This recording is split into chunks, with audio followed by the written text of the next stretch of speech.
It has been 16 years since the crime of 9/11. One of the worst episodes in American history. We watched in horror and disbelief as the cameras showed us different views of the towers crumbling down, each disappearing into a cloud of dust within seconds. People gasped in astonishment as the cloud of pulverized towers settled over lower Manhattan, like a macabre snowstorm in September. Armed with knives, armed with chemical, biological, nuclear weapons. Fanatics, terrorists, September 11th. September 11th, killers, September 11th, terrorists, Al-Qaeda, terrorists, nuclear weapons, terrorists. 9/11, terror, evil. September 11th, September 11th, terrorists, war and danger. September 11th, terrorism, global terrorism, terrorism, terrorism, terrorism. September 11th, global terrorism, terrorism. September 11th, world terrorism. Terror was instilled into the hearts of the people as they watched these images and scenes over and over on TV screens all across America. It had its desired effect, a clamor for revenge on those responsible for the attack by a traumatized people. We were told it was carried out by a band of 19 Arab terrorists operating under the command of Osama bin Laden from his hideout and cave in faraway Afghanistan. After hijacking the planes, the terrorists then performed a beyond belief feat of piloting them right into their target, the World Trade Center towers, at phenomenal speeds. And with such precision that experienced aviation pilots find it incredibly difficult to believe that this band of hijackers, who had undergone only basic flight training before, could perpetrate this heinous act. The cause of the tower's collapse was attributed to the plane's jet fuel igniting with the crash, resulting in uncontained fires that ultimately weakened the structure's steel columns, causing these famous landmarks and icons of Western capitalism to come down in less than 10 seconds.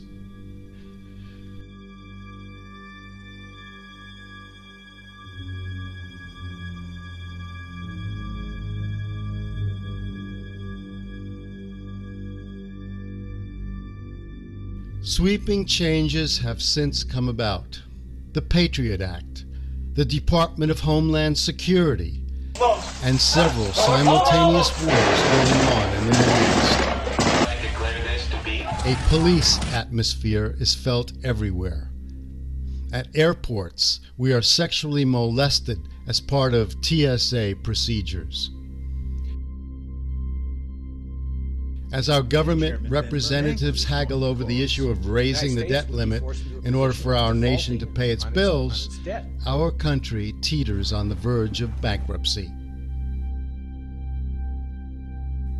Under the pretext of 9/11, a band of criminals has seized control over our country. We have been lied to, stripped of our freedom, and thrust into endless wars. Like a thief in the night, an invisible assassin has stabbed us in the back. We have been shamelessly deceived about the crime of the century, which has yet to be solved. This is the story of the most diabolical act since the assassination of President John F. Kennedy. It is the story of the hijacking of America and 16 years of deception.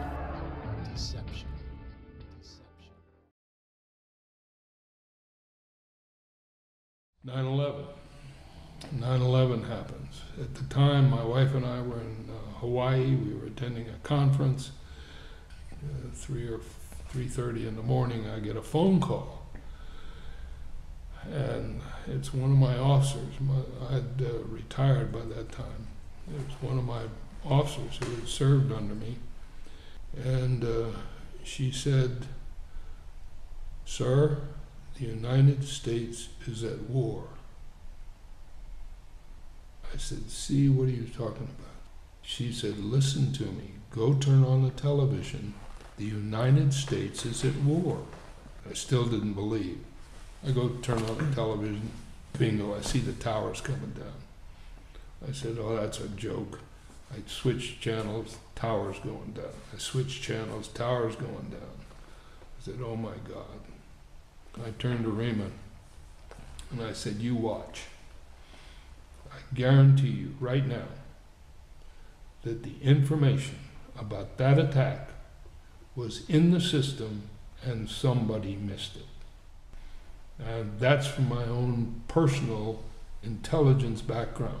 All of my experience after that in the intelligence world tells me that when something that big goes by, somebody missed the information. So I was a believer, absolute believer, that the attack was a terrorist attack, that it was all done by other forces.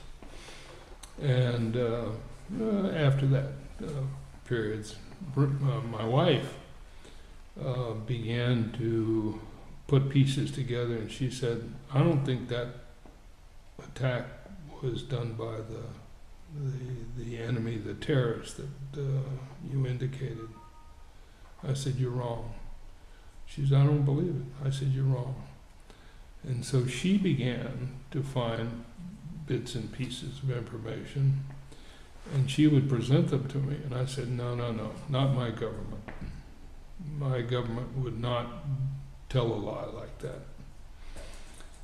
And I just disbelieved. I was so ingrained in my belief system that I could not believe, I literally could not believe that anybody but a sort of Arab terrorist could do something like that. And then one day, I saw a picture. It was a photograph of the Pentagon and the hole in the Pentagon. And I looked at it and I said, wow. And then I looked at it again. I said, something's wrong. Something's wrong with this picture. Then I kept looking at it. And then I began to not look at it just at a glance, but to study the photograph itself.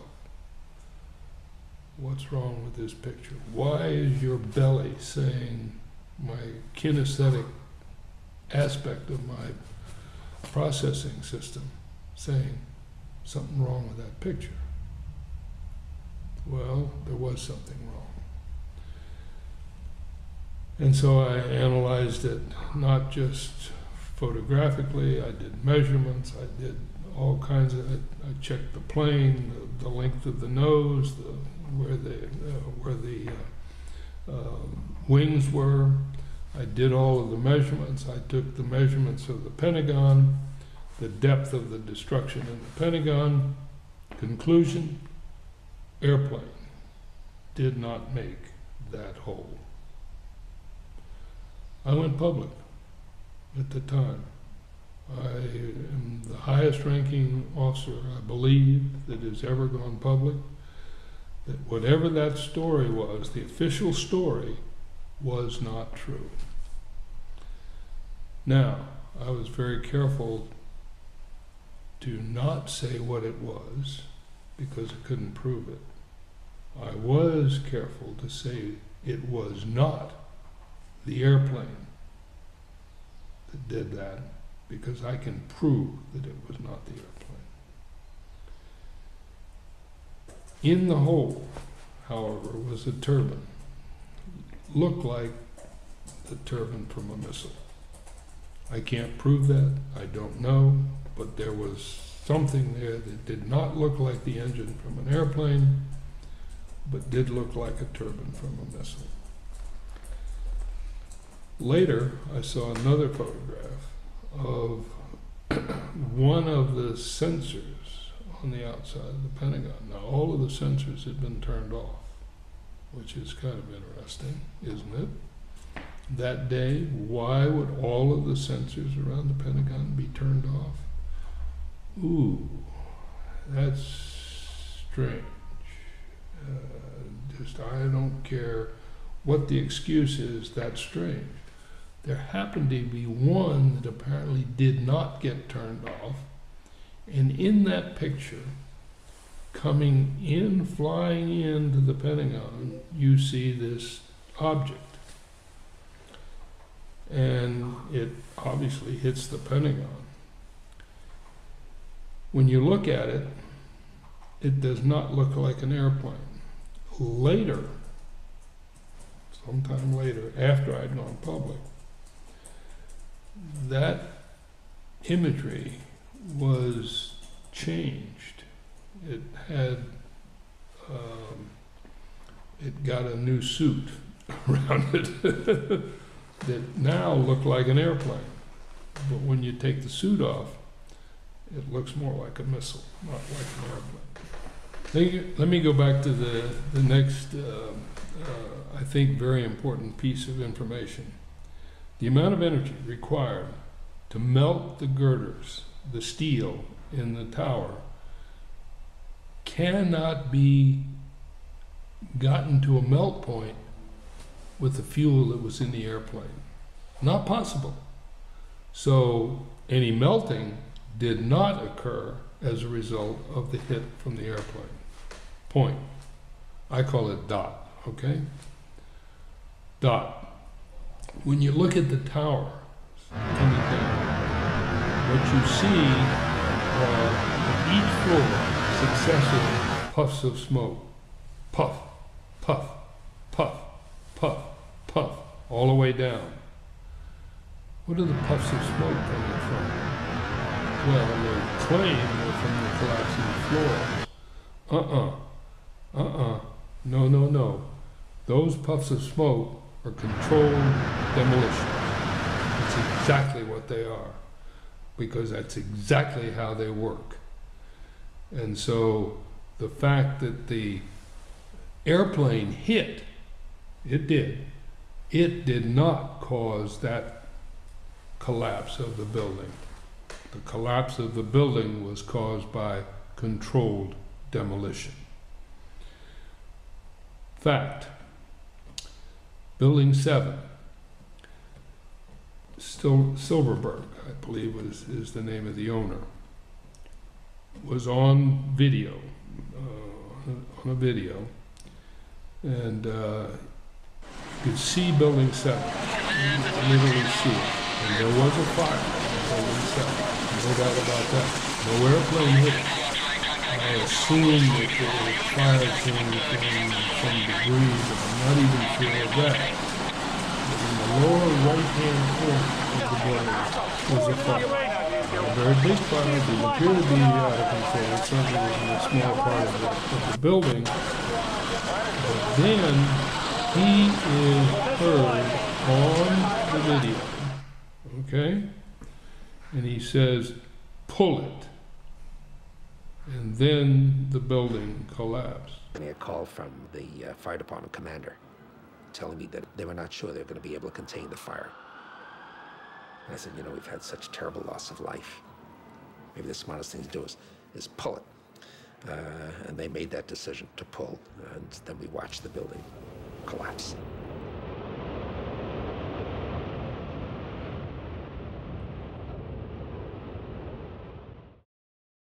What does pull it mean?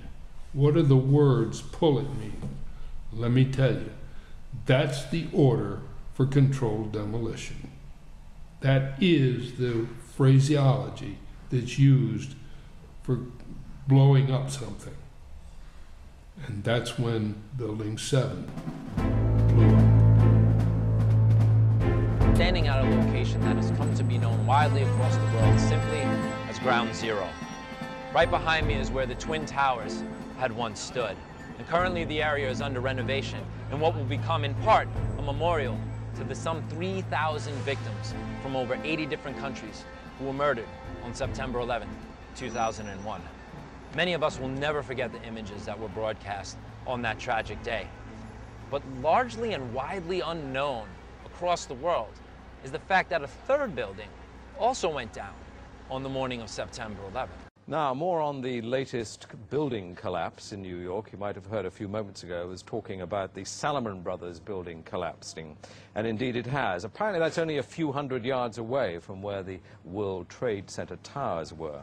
And it seems that this was not a result of a new attack. It was because the building had been weakened during this morning's attacks. We'll probably find out more now about that from our correspondent, Jane Stanley. Jane, what more can you tell us about the Salomon Brothers building and its collapse? Well, only really what you already know. Details are very, very sketchy. There's almost a sense downtown in New York behind me, down by the World Trade Centers, of just an area completely closed off as the rescue workers try to do their job. We see these huge clouds of smoke and ash, and we know that behind that there's an empty piece of what was a very familiar New York skyline, a symbol of the financial prosperity of this city, but completely disappeared now, and New York is still unable to take on board what has happened to them today. World Trade Center 7 stood 100 yards across from Towers 1 and 2, clear across an entire city block. We see now that World Trade Center 7 is currently under reconstruction, and the new building stands 40 stories tall. In the early afternoon of September 11th, fires broke out in World Trade Center 7. And when we look at the photographs and video available from that day, we see the fires are mostly on the lower floors, and they're largely contained and actually very small. Regardless, at 5:25 p.m., about 7 hours after the first two buildings went down, World Trade Center 7 implodes. And it implodes in a free fall. That's about the speed of gravity. And it does so into its own footprint. And when World Trade Center 7 comes down, it does not damage either of the buildings significantly on either side of it. Now, if you were to ask a structural engineer or a demolition expert about World Trade Center 7, with the facts that have just been presented to you, they would likely not call it a collapse. They would likely call it a work of art. World Trade Center 7 was a controlled demolition. I understand, I can't prove this, but I've heard that he had just reinsured the building for damages caused by such things as airplanes hitting it or some objects hitting it that had not been in the original contract. Now, I can't prove that, I don't know, but I've heard that. 6 weeks before 9/11, he put an insurance policy on the buildings, which he earned about $5 billion just about in a lawsuit. That's real money. That's real money. Yeah. He admitted the building was pulled, controlled demolition, and on building and in the film, we actually talked to one of his close friends, one of his security personnel. He didn't want to go on record, so we put him as anonymous, who said Larry Silverstein was on his way to work on 9/11. Got a call. And he got a phone call telling him not to show up to work. He put it on speaker, telling him not to show up to work. Yeah. Then he called his daughter. Right. His daughter worked in Building 7, called his daughter. He told his daughter not to show up to Building 7. Right. And him and his daughter both never showed up to work on 9/11. Yeah. And what's really funny about Larry Silverstein, he has breakfast in Windows of the Worlds every morning, every day. That's his usual routine. On 9/11, he never showed up there. Where were you on September 11th? You know, I was home. And the only reason I wasn't where I was every morning, subsequent to the 26th day of July, my mornings were spent usually at a breakfast meeting at Windows, an 8 o'clock breakfast meeting, Windows, the top of it, right? And then going down to visit with my tenants, my new tenants, at the Trade Center, getting to know them, understanding their problems and so forth, ascertaining how we could service their needs better, which is one of the first things you do when you acquire a property. You begin to meet your tenants and start talking with them. And so my mornings were spent at the Trade Center, and then by noon I was back uptown, and so that particular morning, because I have light-colored hair and fair skin, and I'm an annuity to the dermatologist.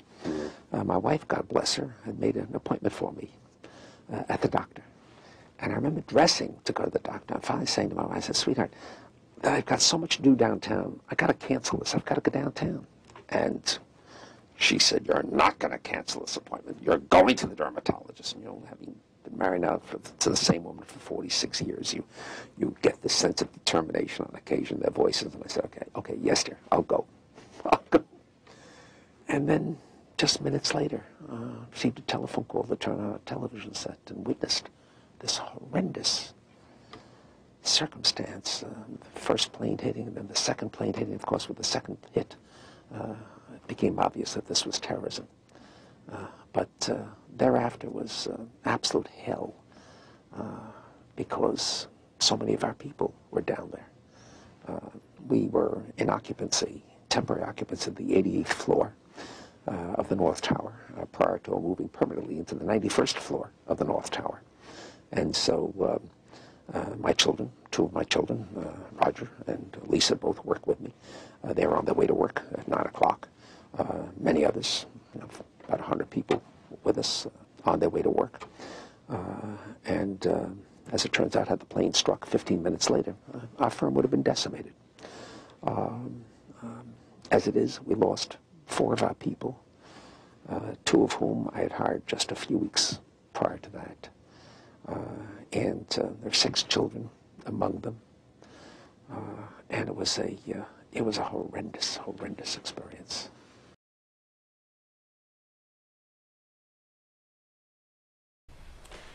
It was another data bit. All of the air defense systems in that part of the country had been turned off that day. The reason that they didn't know where to go was because a number of conflicting and overlapping war game exercises were taking place. The National Reconnaissance Office in Chantilly, Virginia, is preparing for an exercise in which a small corporate jet crashes into their building. NORAD is in the middle of a number of military exercises. The first, Vigilant Guardian, is described as an exercise that would pose an imaginary crisis to North American air defense outposts nationwide.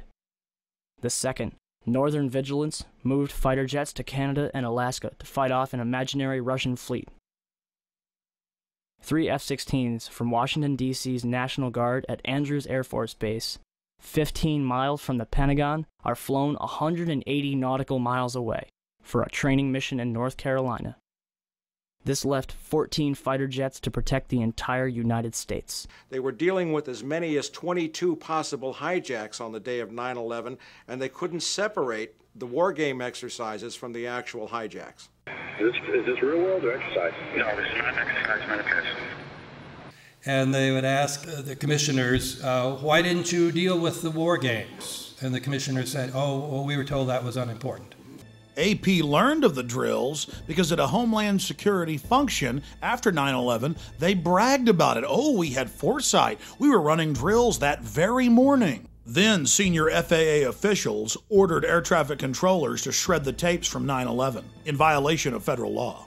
The stand-down order was given on 9/11, canceling the military's own standard operating procedures for dealing with hijacked airplanes.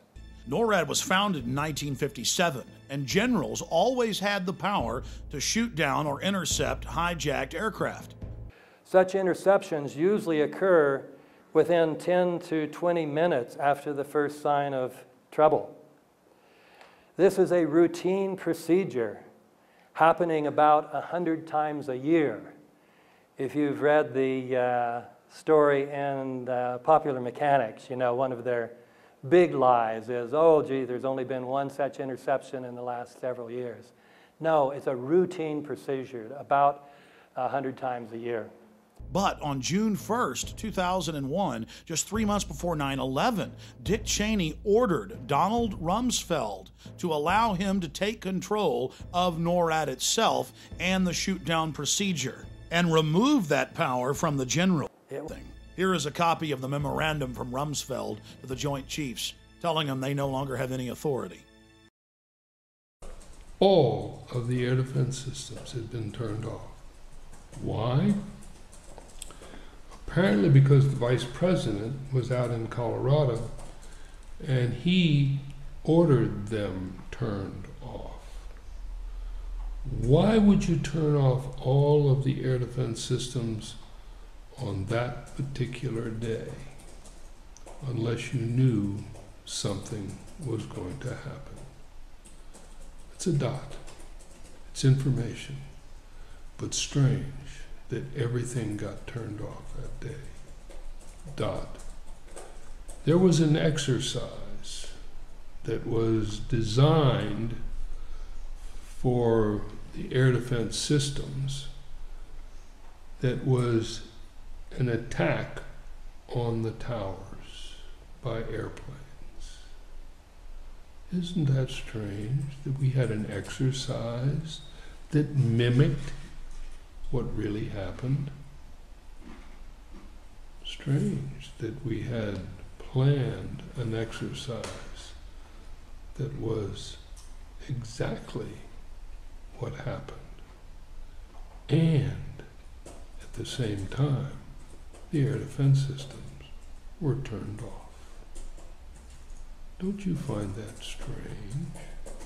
I find that weirdly strange.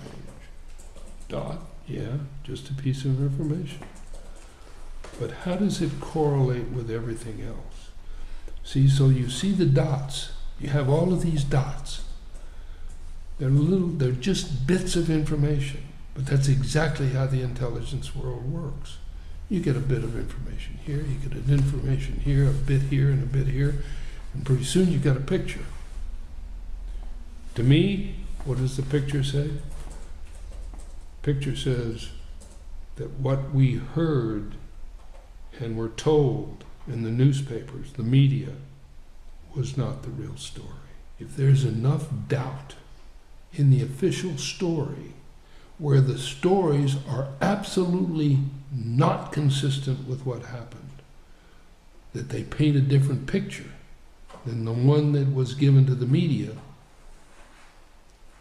how easy is it for you to shift your belief system from I totally believe in my government to oh my God, what's going on? And that's exactly where I went in all of this. Because my belief system is so strong from age 5 when I can remember standing on the parade ground at attention without anybody telling me to do that at West Point. I did it because I wanted to do it, because I believed. And then going to the military academy, serving, defending. The real story was, or I have a question, I guess.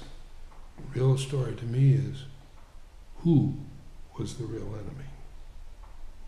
Who participated in this? Who planned this attack? Why was it planned? Were the real terrorists the people in Arab clothing? Or were the real people that planned this the people sitting in the authority in the White House? 2 airplanes have crashed into the World Trade Center in an apparent terrorist attack on our country. 1 year before 9/11, on September 11th, the year 2000, the neocon organization that called themselves Project for a New American Century, or you may have heard the acronym PNAC or PNAC, actually called in one of their publications for a new Pearl Harbor. This famous quote is from the Project for New American Century manifesto from page 51. Quote, "The process of transformation, even if it brings revolutionary change, is likely to be a long one, absent some catastrophic and catalyzing event like a new Pearl Harbor," unquote. As the Project for New American Century manifesto was being published, this offer was made to producer Aaron Russo a full year before 9/11. I met Rockefeller through a female attorney I knew who called me up one day and said, one of the Rockefellers would like to meet you. I had made a video called Mad as Hell, And he'd seen the video and wanted to meet me and knew I was running for governor of Nevada. So sure, I'd love to meet him. And I met him and I liked him, and he was a very, very smart man. And we used to talk and share ideas and thoughts. And he's the one who told me 11 months before 9/11 ever happened that there was going to be an event. Never told me what the event was going to be, but there was going to be an event. And out of that event, we were going to invade Afghanistan to run pipelines from the Caspian Sea. We were going to invade Iraq, you know, to take over the oil fields, establish a base in the Middle East, and make it all part of the New World Order. And we'd go after Chavez in Venezuela. And sure enough, later, 9/11 happened. And I remember he was telling me how, how you're going to see soldiers looking in caves for people in Afghanistan and Pakistan and all these places, and there's going to be this war on terror, of which there's no real enemy, and the whole thing is a giant hoax, you know. But it's a way for the government to take over the American people. He told you it was going to be a hoax. Oh yeah, oh yeah. There's no question. He says there's going to be war on terror, and he's just laughing. There's no who are we fighting? I mean, why do you think 9/11 happened, and then nothing's happened since then? Do you think that our security is so great here that these people who pulled off 9/11, who were able to can't knock down another plane? Come on, it's ridiculous. 9/11 was done by people in our own government and our own banking system to perpetuate the fear of the American people into subordinating themselves to anything the government wants them to do.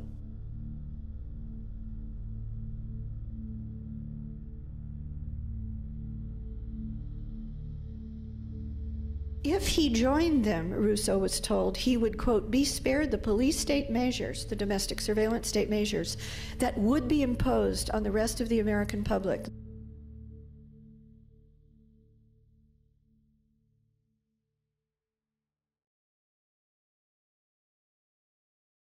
"9/11, in my very educated opinion, was not just an evil inside plot, it was a diabolical inside plot, whose purpose was, in my opinion, to terrorize the United States into putting Israel's interest above our own. I call that treason.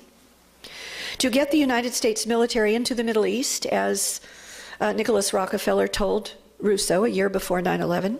This was a long-time goal of the Project for New American Century U.S. and Israeli Zionists, to effect Israel's goals using American blood and treasure, which is still happening. CENTCOM, which stands for Central Command, the Central Combatant Command of the United States military of the Pentagon, had already, before 9/11, been moved to the Middle East. You would think that CENTCOM would be centered over the United States. Well, one of the reasons for that is, as you have already learned, there was no combatant command over the mainland United States until immediately after 9/11, when they created NORTHCOM for that very purpose. Reported dual Israeli-U.S. citizen Paul Wolfowitz was Deputy Secretary of Defense, number 2 immediately under Secretary of Defense Rumsfeld. Richard Pearl, reported dual U.S.-Israeli citizen, proclaimed himself one of the top Project for New American Century Manifesto signatories. He self-proclaimed himself the Prince of Darkness. And he chaired Rumsfeld's Defense Policy Board. If Richard Pearl is the Prince of Darkness, Dov Zakheim is the king. Dov Zakheim is a rabbi and reported dual U.S.-Israeli citizen. He wrote a paper advocating a staged catastrophic event to force the United States into war to reconfigure the Middle East in Israel's interest, and presented it to the Project for New American Century before they wrote the Project for New American Century Manifesto. And Zakheim is credited with the actual New Pearl Harbor quote in that manifesto.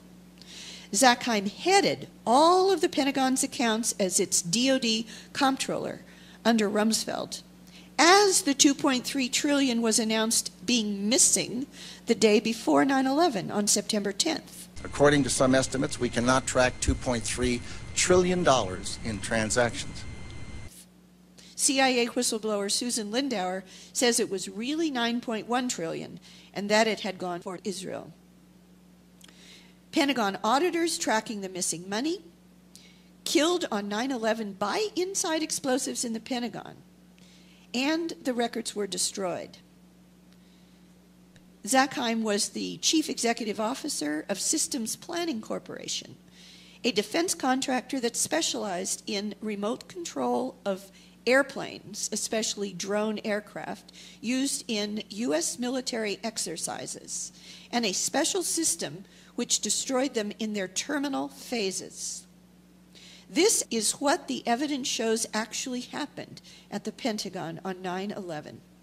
Systems Planning Corporation had a subsidiary that actually oversaw the 1993 World Trade Center 1 attack, so-called investigation, and through that investigation obtained the secret World Trade Center blueprints, which were needed to know where to plant controlled demolition explosives throughout the building. Dov Zackheim arranged for the Pentagon to receive leased converted Boeing 767 fuel tanker planes, which are consistent with what eyewitnesses saw of the plane that actually struck World Trade Center 2 on 9/11.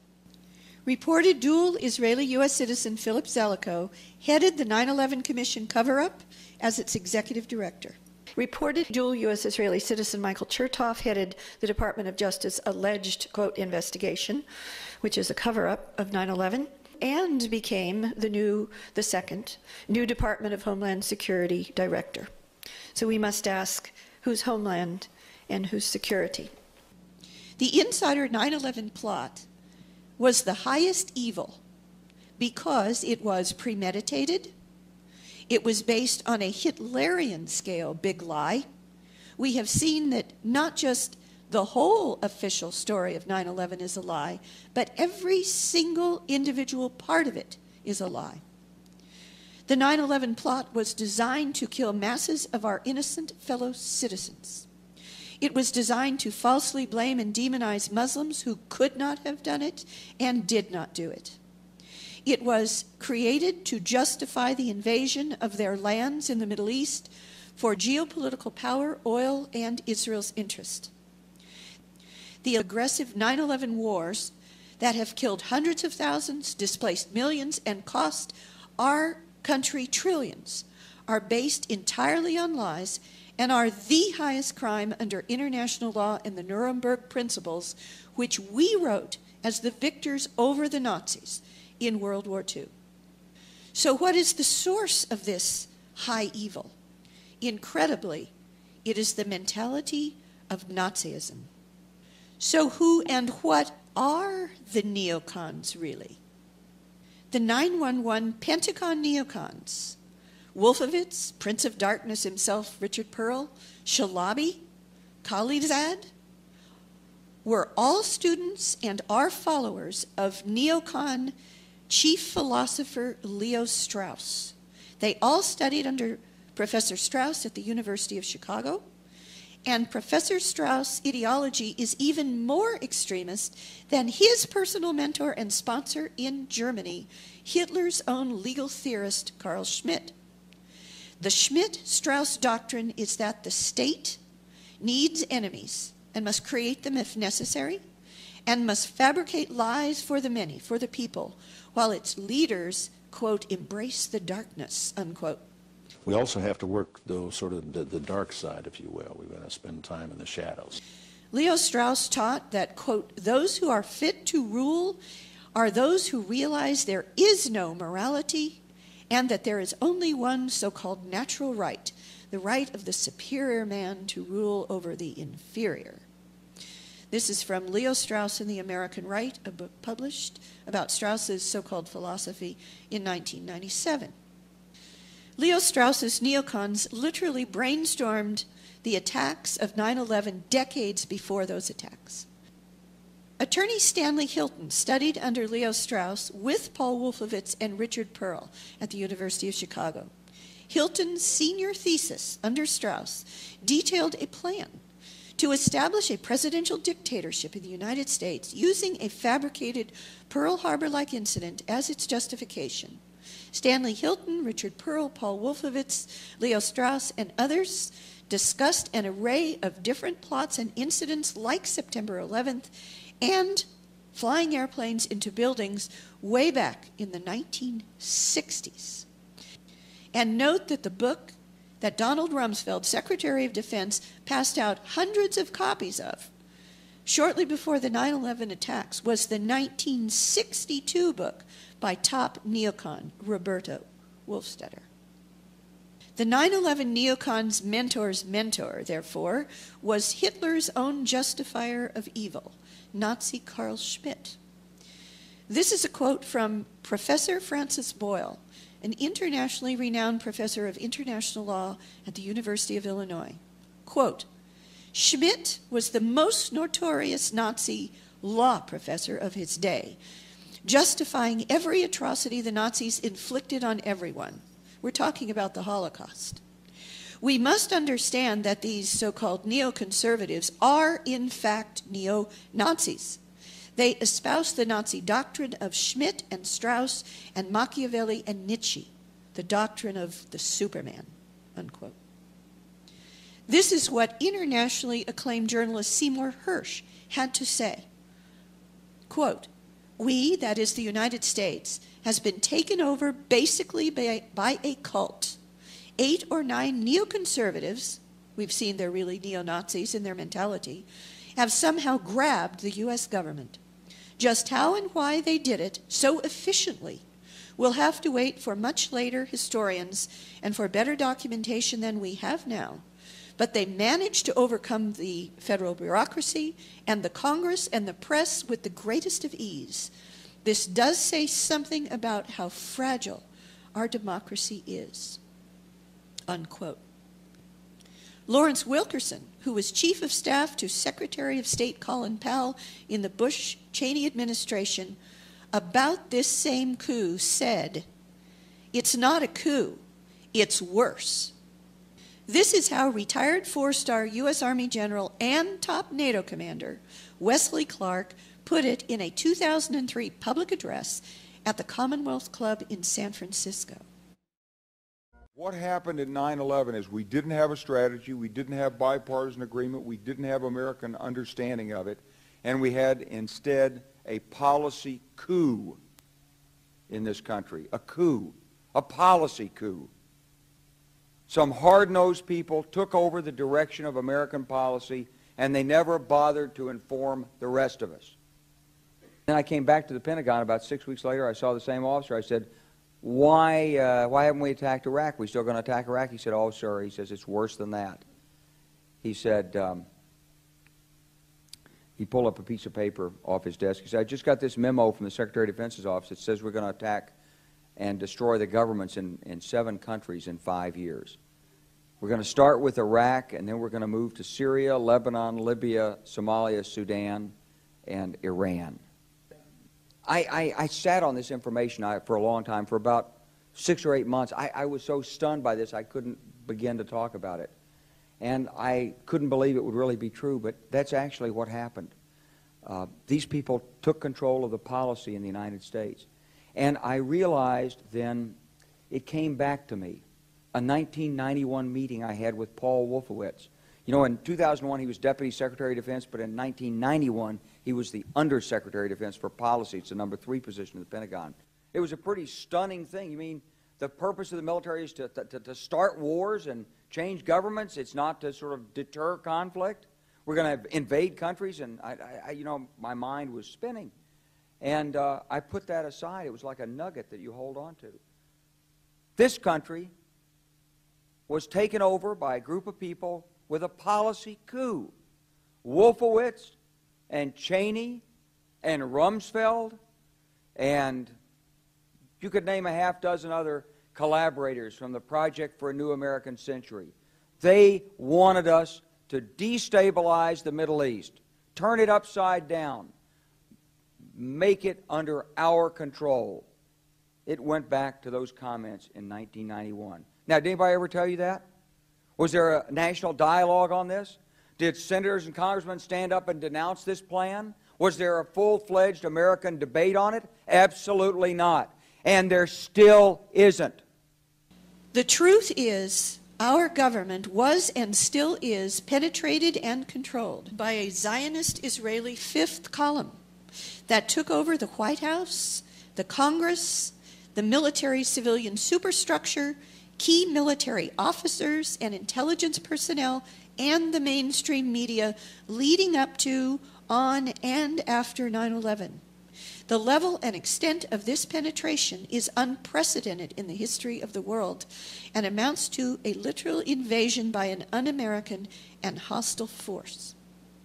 The same year, 2003, that General Wesley Clark gave that warning that the United States government, civilian superstructure of the military, key military officers and special operators and intelligence personnel had been taken over by an Israeli neocon fifth column coup, Israel's own Prime Minister, Ariel Sharon, frustrated that his Middle East destabilization and domination plan wasn't going as well and as quickly as planned, declared that the United States had already conquered Iraq.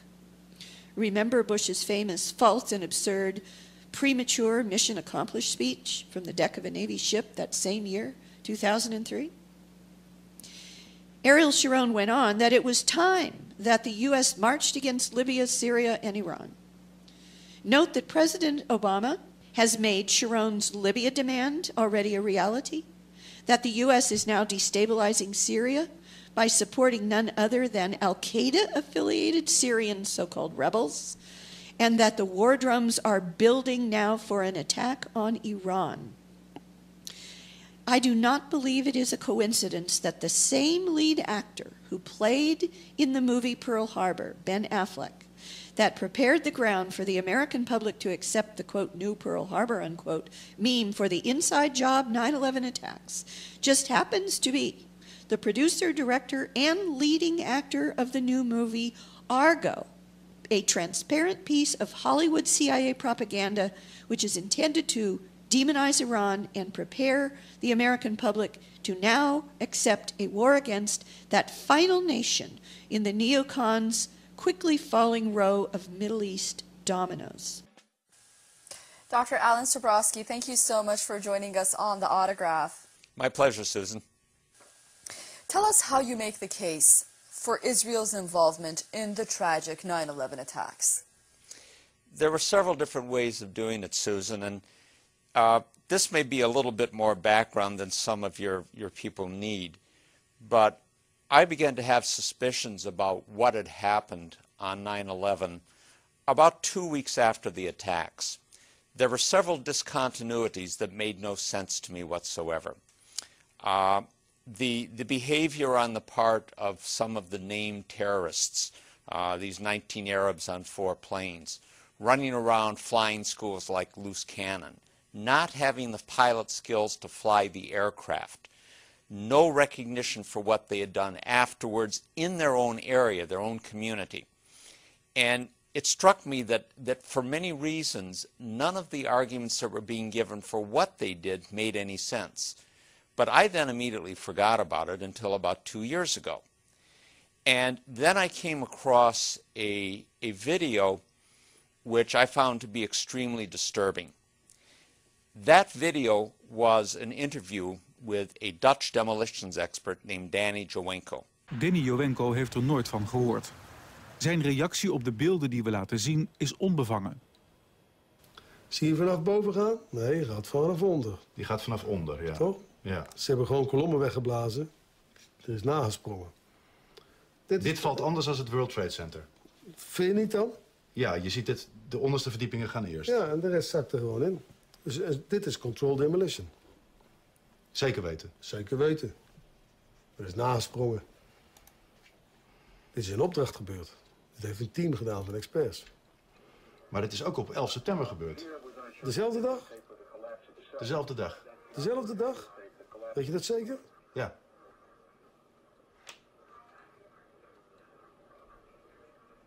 Was het zeker weten de 11e? Dat kan geen waar zijn. 7 uur nadat de World Trade Center naar beneden viel. Ja?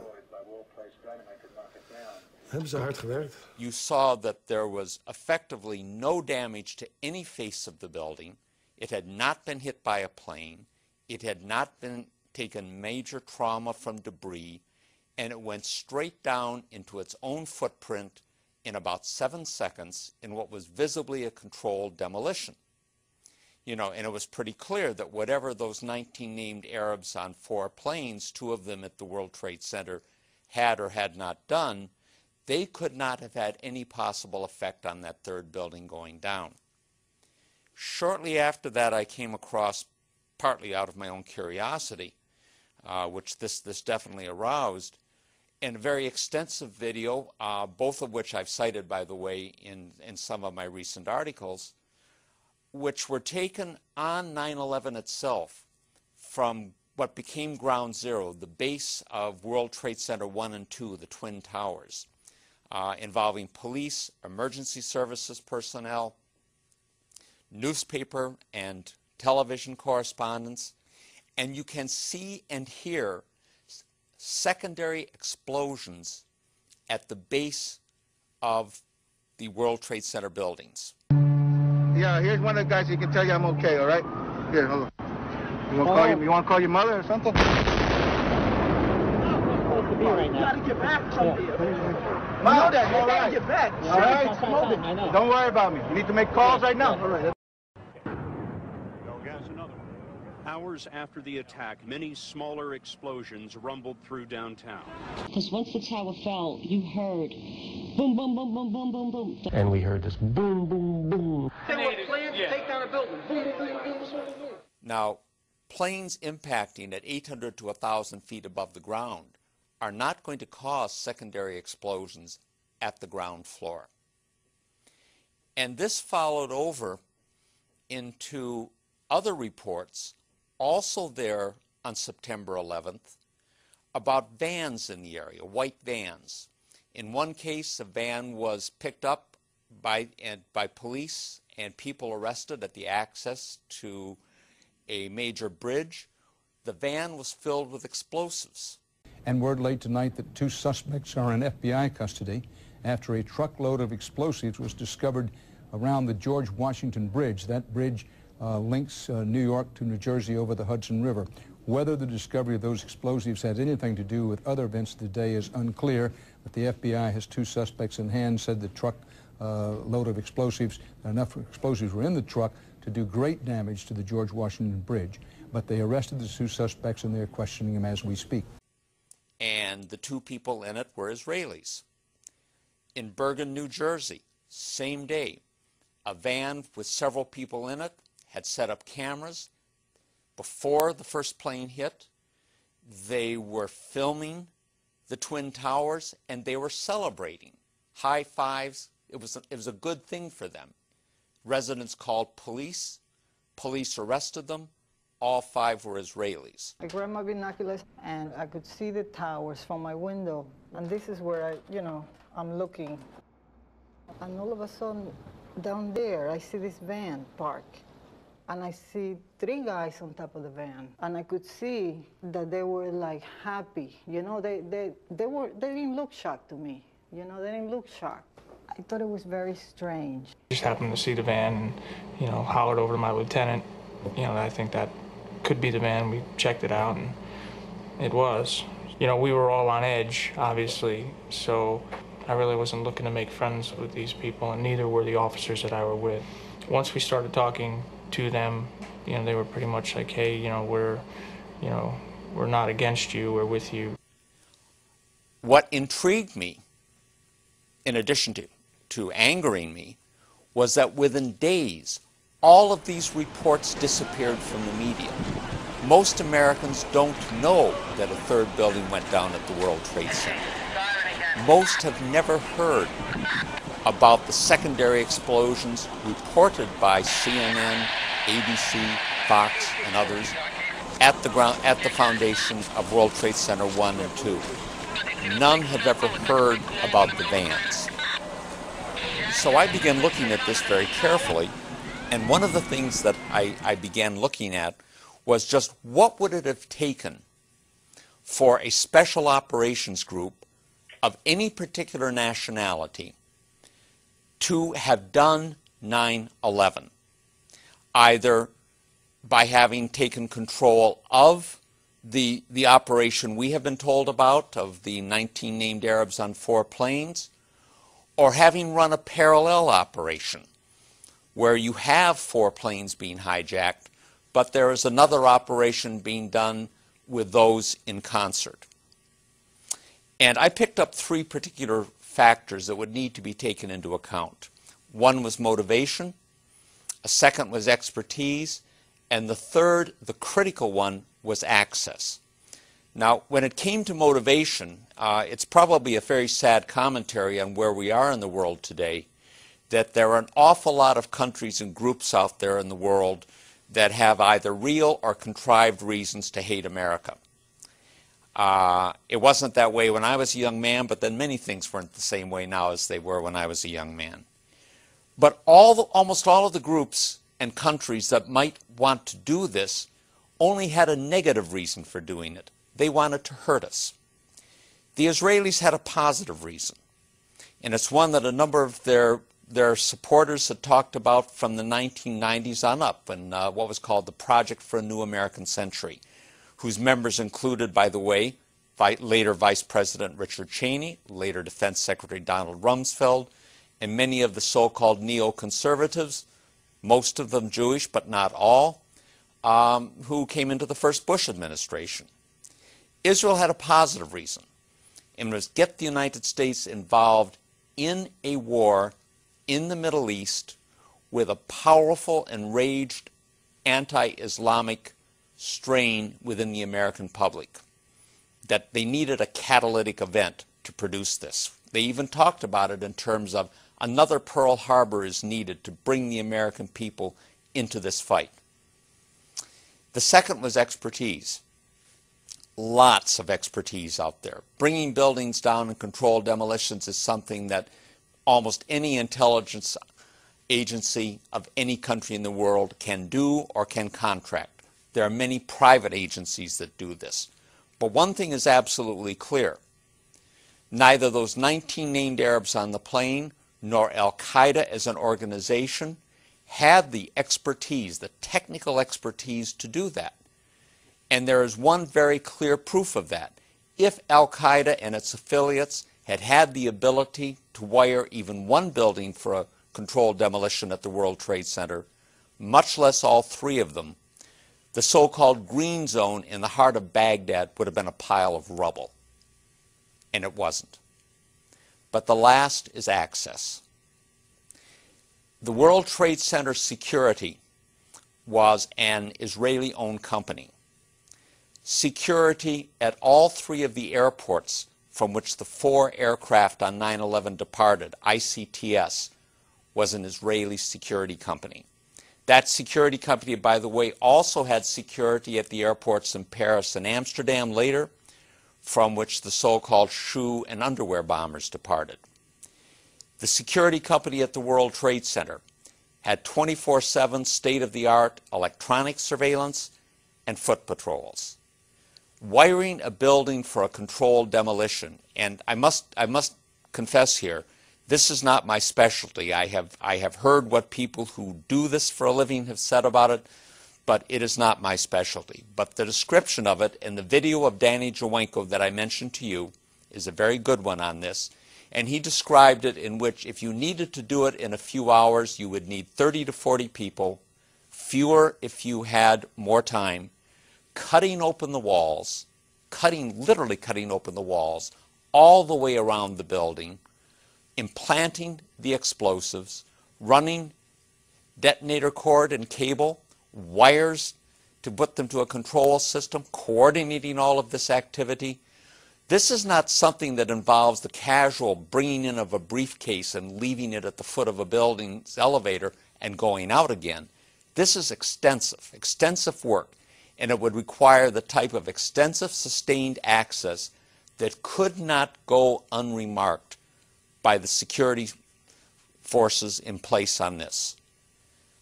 They also needed the ability to evade apprehension and to have their escape concealed. And they had that done. All of the Israelis who were apprehended in those vans were later released in about 2 months at the direction of Michael Chertoff, then the second director of Homeland Security, a dual U.S.-Israeli national. There is no mention of them in the mainstream media, which is largely Zionist-owned. All of the major networks, all of the major national newspapers, all 3 of the weekly news magazines, all of the major political journals, most of the major publishing houses. It simply didn't happen. The only thing that happened on 9/11 that was discussed in the media, that have been accepted by the government, that was described in the 9/11 Commission, are 19 named Arabs on 4 planes bringing down 2 buildings. And the rest of it, in Orwellian terms, has become a non-event and a non-story. And you know, since you just pointed to the 9/11 Commission report, there is an understanding that the primary motivation for 9/11 was U.S. support for Israel's brutal oppression of the Palestinians, also conveyed in the 9/11 Commission report. I guess my question is, how are these 2 incidents or theories, so to say, related? And, you know, there are those that will brush off your argument as a conspiracy theory. Are you concerned? I don't think that's so much of a conspiracy theory. I was smiling when you said that, because to tell a bit of a story on this, back in the early 80s, when I was in Washington at the Center for Strategic and International Studies, one of our visitors for a luncheon talk was a young gentleman then named Francois Heisbourg.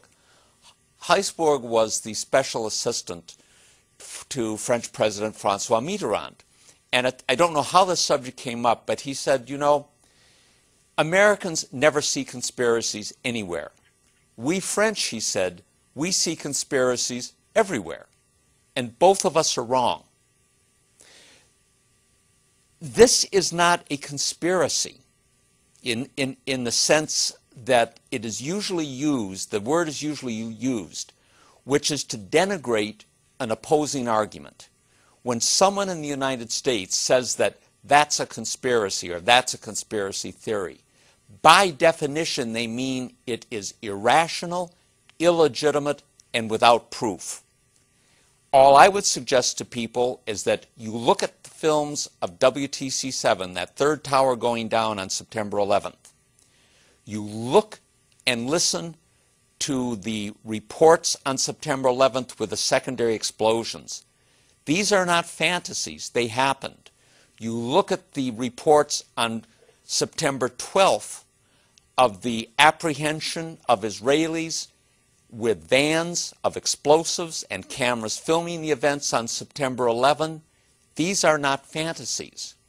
And you look at the people riddling the American government, all of the Middle East people in State Defense and the National Security Council, Deputy Secretary of Defense Paul Wolfowitz, Undersecretary of Defense for Policy Douglas Feith, who used to be a friend of mine, by the way, from Philadelphia. These people were all part of the neoconservative movement. Many of these people are dual U.S.-Israeli nationals. All of their primary allegiance is to Israel. It has been more than 16 years since a civilian working for the Navy was charged with passing secrets to Israel. Jonathan Pollard pled guilty to conspiracy to commit espionage and is serving a life sentence. At first, Israeli leaders claimed Pollard was part of a rogue operation, but later took responsibility for his work. Now, Fox News has learned some U.S. investigators believe that there are Israelis again very much engaged in spying in and on the U.S., who may have known things they didn't tell us before September 11th. Fox News correspondent Carl Cameron has details in the first of a 4-part series. Since September 11th, more than 60 Israelis have been arrested or detained, either under the new Patriot anti-terrorism law or for immigration violations.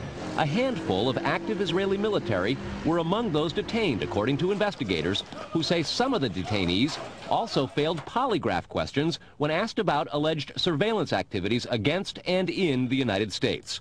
There is no indication that the Israelis were involved in the 9/11 attacks, but investigators suspect that the Israelis may have gathered intelligence about the attacks in advance and not shared it. A highly placed investigator said there are, quote, tie-ins, but when asked for details, he flatly refused to describe them, saying, quote, Evidence linking these Israelis to 911 is classified. I cannot tell you about evidence that has been gathered. It's classified information. Fox News has learned that one group of Israelis, spotted in North Carolina recently, is suspected of keeping an apartment in California to spy on a group of Arabs who the United States is also investigating for links to terrorism. Numerous classified documents obtained by Fox News indicate that even prior to September 11th, as many as 140 other Israelis had been detained or arrested in a secretive and sprawling investigation into suspected espionage by Israelis in the United States. Investigators from numerous government agencies are part of a working group that's been compiling evidence since the mid-90s. These documents detail hundreds of incidents in cities and towns across the country that investigators say, quote, may well be an organized intelligence gathering activity. The first part of the investigation focuses on Israelis who say they are art students from the University of Jerusalem and Bezalel Academy. They repeatedly made contact with U.S. government personnel, the report says, by saying they wanted to sell cheap art or handiwork. Documents say they, quote, targeted and penetrated military bases, the DEA, FBI, and dozens of other government facilities, and even secret offices and unlisted private homes of law enforcement and intelligence personnel. The majority of those questioned, quote, stated they served in military intelligence, electronic surveillance intercept, and/or explosive ordnance units. Another part of the investigation has resulted in the detention and arrests of dozens of Israelis at American Mall kiosks, where they've been selling toys called Puzzle Car and Zoomcopter. Investigators suspect a front. Shortly after the New York Times and Washington Post reported the Israeli detentions last month, the carts began vanishing. Zoomcopter's webpage says, we are aware of the situation caused by thousands of mall carts being closed at the last minute. This in no way reflects the quality of the toy or its saleability. The problem lies in the operator's business policies. Why would Israelis spy in and on the U.S.? A General Accounting Office investigation referred to Israel as Country A and said, quote, according to a U.S. intelligence agency, the government of Country A conducts the most aggressive espionage operation against the U.S. of any U.S. ally. A defense intelligence report said Israel has a voracious appetite for information and, quote, the Israelis are motivated by strong survival instincts which dictate every facet of their political and economic policies. It aggressively collects military and industrial technology, and the U.S. is a high priority target. The document concludes, quote, Israel possesses the resources and technical capability to achieve its collection objectives. A spokesman for the the Israeli embassy here in Washington issued a categorical denial, saying any suggestion that Israelis are spying in or on the U.S. is, quote, simply not true. There are other things to consider, and in the days ahead, we will take a look at the U.S. phone system and law enforcement's methods for wiretaps, and an investigation into the possibility that both have been compromised by our friends and allies overseas. Brett? Carl, what about this question of advanced knowledge of what was going to happen on 9/11? How clear are investigators that some Israeli agents may have known something? Well, it's very explosive information, obviously, and there's a great deal of evidence that they say they have collected, none of it necessarily conclusive. It's more when they put it all together. A bigger question, they say, is how could they not have known? Almost a direct quote, Brett. This going to the fact that they were spying on some Arabs, right? Correct. All right, Carl, thanks very much. In a recent article, Zabrowski explains why he is anti-Israeli. He notes, because of what it has done to the U.S. in the furtherance of its own goals. The USS Liberty incident and 9/11 obviously stand out. And because of the leverage it has acquired over the U.S. government and its policies through the machinations of the domestic Jewish community here. My concern is that I don't much care about other people or other countries. I don't hate anyone in particular. I don't like anyone in particular. I'm an American. My loyalty is strictly to the United States.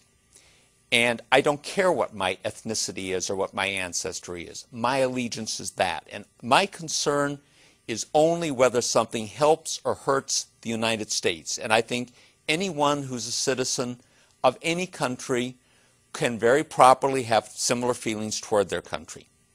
What I'm concerned about is what is done to hurt America. And it is very clear that over a period of the last 40-odd years, that the penetration of the American political process, the effective subordination of the Congress in particular to Israel, when an Israeli prime minister can get 29 standing ovations from a Congress that can't give that much support to one of their own presidents, no matter how outlandish the statements, you have something as close to a puppet agency as you're going to find.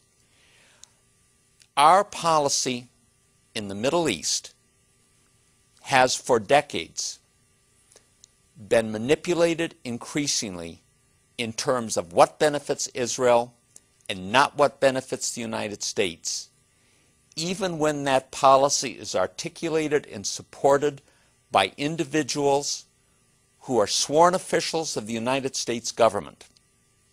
And to me, when a sworn official of the United States government, whether or not that person has dual Israeli citizenship, manipulates American policy, contrives crises and tragedies like 9/11, contrives wars like Afghanistan and Iraq, and now tries to get us into a war with Iran, all in the service of Israel, spending American lives in that process, they commit high treason, and they need to be treated in that manner.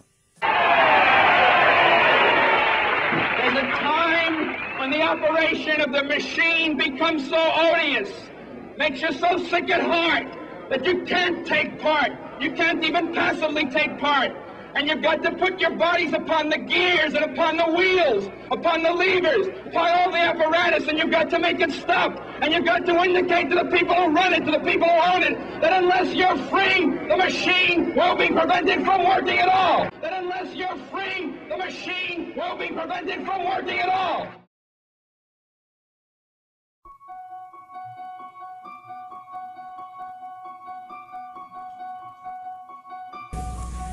The very word secrecy is repugnant in a free and open society. And we are, as a people, inherently and historically opposed to secret societies, to secret oaths, and to secret proceedings. We decided long ago that the dangers of excessive and unwarranted concealment of pertinent facts far outweighed the dangers which are cited to justify it. Even today, there is little value in opposing the threat of a closed society by imitating its arbitrary restrictions.